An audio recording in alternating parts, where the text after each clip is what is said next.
This is going to be a spoiler-free review, at least up to a point, but I will assume that you have seen the other Hunger Games movies if you are watching this review. I will warn you before I get into the spoilers, but let's just talk about the movie in general and address one particular issue. Before I say that, let me give you my general opinion of this movie. It's a really strong film, probably one of the best of this year. Not nearly as good as Catching Fire, but I still recommend it. That said, we have to talk about the fact that this is part one of part two, which some people would even say makes this movie almost review-proof, as it is a build-up to part two. But we all know that that's what it's going to be, because pretty much every time they split a movie like this into two parts, that's what you get. You get one movie that's padded out and probably pretty slow, that's just build up into the next one. Even if the two movies are strong, we're still going to be annoyed that they split it into two parts, from a storytelling perspective. From a marketing standpoint, I guess this is working because it doesn't seem like it's going away anytime soon. I think movies are going to continue to do this, unfortunately. With Catching Fire, it ended on such a strong cliffhanger, and I was really annoyed when I found out that Mockingjay was going to be split into two parts, because the ending of Catching Fire felt so much like the second act of a trilogy that ended on a cliffhanger, and then you get into the conclusion next time. Instead, Mockingjay Part 1 tries to function as the middle act of a trilogy, in that it's slower, it's more build-up, it's more characterization. Does it succeed in being that middle act? Well, of course not, because it's not the middle act of the story. It's not the second part of a trilogy. It's the third part of a quadrilogy. And that has to be addressed. But this is an effective build-up, and you kind of are on the edge of your seat to see exactly what will happen, especially with PETA. Still, there are movies that do this a lot better, that have that quieter film that slows down the action, that doesn't have as much action and is more characterization. And the first one that comes to mind is Empire Strikes Back. I mean, that, I think we can agree, is the perfect middle act of a trilogy. And part of the reason why it's so effective is that when they made the film, they knew that it was going to be a very big change in tone, in plot, and in the way it's structured. So, in order to not alienate the audience too much, they still gave them what they expected in the beginning of the film. The film opens with a very suspenseful scene of Luke getting attacked by a snow monster, but more importantly, it has a big action set up front. So the audience sees this, they're getting what they expect to see in a Star Wars movie before the action slows down as it does for the rest of the film. So, okay, yeah, here's some big action. The rest of the film's going to be slower and more character-driven. A lot of films, I noticed, try to do this sort of thing, where they slow it down and they have less action, and they're trying to make more characterization and perhaps explore some themes.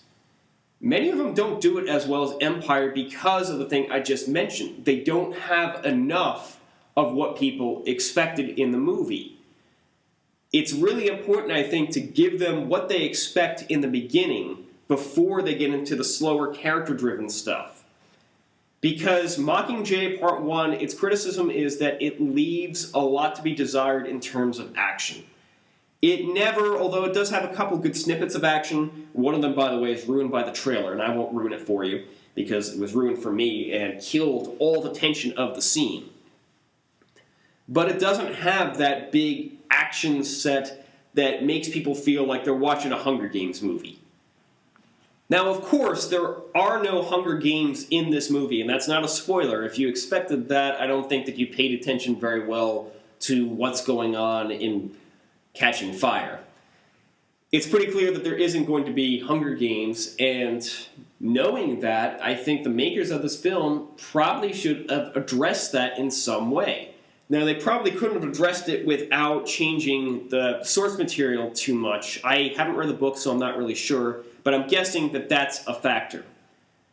So, yeah, there is a lack of action, and the film is kind of a slow-paced, and you can get impatient and frustrated with it, yet at the same time, it explores a lot of really good character moments, primarily with Katniss, as she's pretty much the center of this whole series, so there's not a whole lot of character development for other characters. I'll have a little note on that later. But for Katniss, a lot of great development. Jennifer Lawrence, great as always. A lot of people are saying, when is she going to stop being great, or when are people just going to get tired of her? I got to tell you, looking at this movie, I don't think that time is coming anytime soon. But what's really strong about this movie is the political message. This movie may ask the question, is the rebellion better than the Capitol? I mean, the short answer to that is yes, but you can kind of see this interesting parallel between the Capitol and the rebellion, and you can see that they do very similar things and have similar methods to achieve their goals. And that makes you wonder, what could the rebellion do if they are successful? Some pretty powerful stuff, and things that you can really think about if you apply it to our real world and the problems of our society. Not to get too political about this, let's move to a different topic. I said before that the story focuses mostly on Katniss, and that could be a criticism. The other characters aren't really developed all that well. You'll see that Natalie Dormer from Game of Thrones and from The Tudors is in this. She's very underused.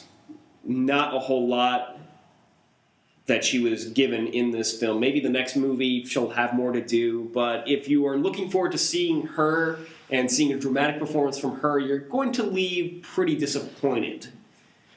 Peeta is a great character. He's pretty underused in this, but you will find yourself on the edge of your seat wondering what is going on with Peeta, because there's a big secret.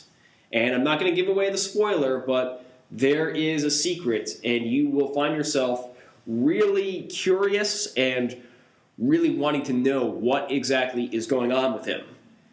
And there is a lot of tension in the hero-villain or protagonist-antagonist relationship. That alone, I think, makes this movie worth seeing. So despite my criticisms, I still recommend this film. Now, before I get into the spoiler territory, let me just address one thing. A lot of people ask me when I describe the movie that I've just made if The Hunger Games was an influence or an inspiration on the film. Because my movie, if I tell you what it's about, you'll probably say it sounds like The Hunger Games. Well, that is a question that is better answered in a Q&A that I hope to post sometime in the near future. I can't say for sure that it's going to be this holiday weekend, because it is a holiday weekend, but hopefully soon.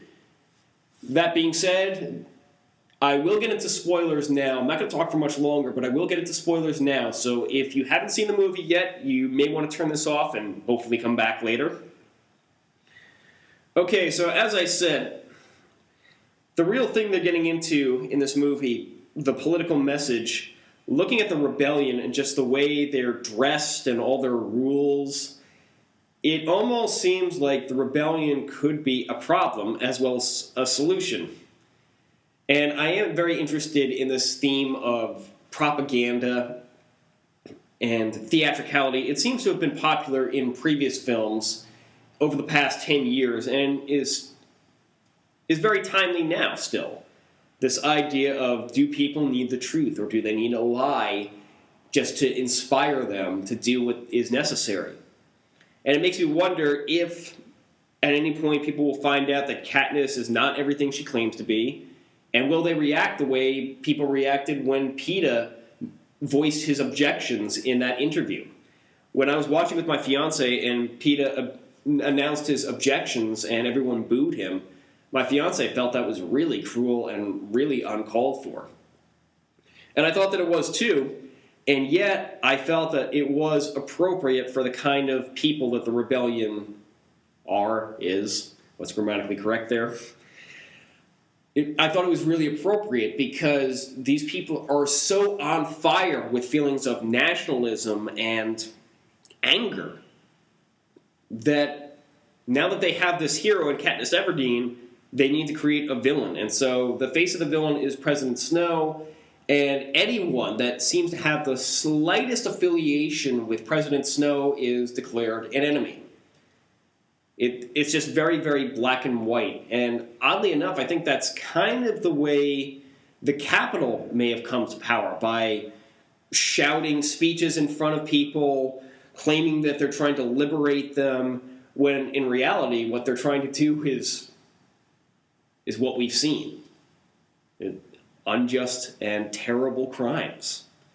And that's something that's worth thinking about, maybe talking about, and now I'm getting very political, and I'm sorry about that. The other thing to talk about in this film is the revelation at the end, so if you're still listening at this point, you haven't obeyed the spoiler warning, here is the big spoiler. At the end, they finally capture PETA in a scene that I think lost a lot of tension, because when they, not when they have PETA, but when they're trying to get him, and she's talking to President Snow, and that's a good scene, but we're supposed to feel a big deal of suspense over Gale, because he's there to extract PETA. And I know I'm not the only one who doesn't think that Gale is that appealing of a character. I know I'm not the only one who doesn't think a romance would be very appealing between them. PETA and Gale, just not feeling it.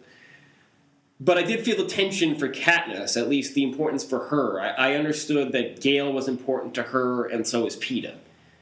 But when they pulled him out, and Katniss goes over to him, and he's looking really skinny, and they're not showing his face, I didn't expect him to lunge at her, and it did jar me, but almost as soon as he did, I knew exactly what was wrong with him. I knew that they had been conditioning him. And I thought it was set up well, because President Snow says it's the person we love that hurt us the most. And I almost wondered about that. I originally thought that PETA was actually going to have some alliance with the Capitol. I did not originally, when I saw the trailers, think that he was going to be brainwashed. I thought that maybe his motives were different than President Snow, but he still felt that the rebellion was a problem. Still, great scene. Great ending. It probably would have been a stronger cliffhanger if they had ended right when he reached out and strangled her, because then we would have been all like, what? And that whole question of what happened to him would have gone on for an entire year, or, okay, let's say maybe 6 months until the first trailer comes out. Because trailers are coming out really quickly now. But I am interested to know, what did you think about Hunger Games Mockingjay Part 1? Did you like it? What are your feelings about the political commentary? Did I completely set you off by talking about politics? Well, thank you very much for listening. Look out for my Q&A coming out soon, and sorry I went on for so long, but I hope you have a great Thanksgiving.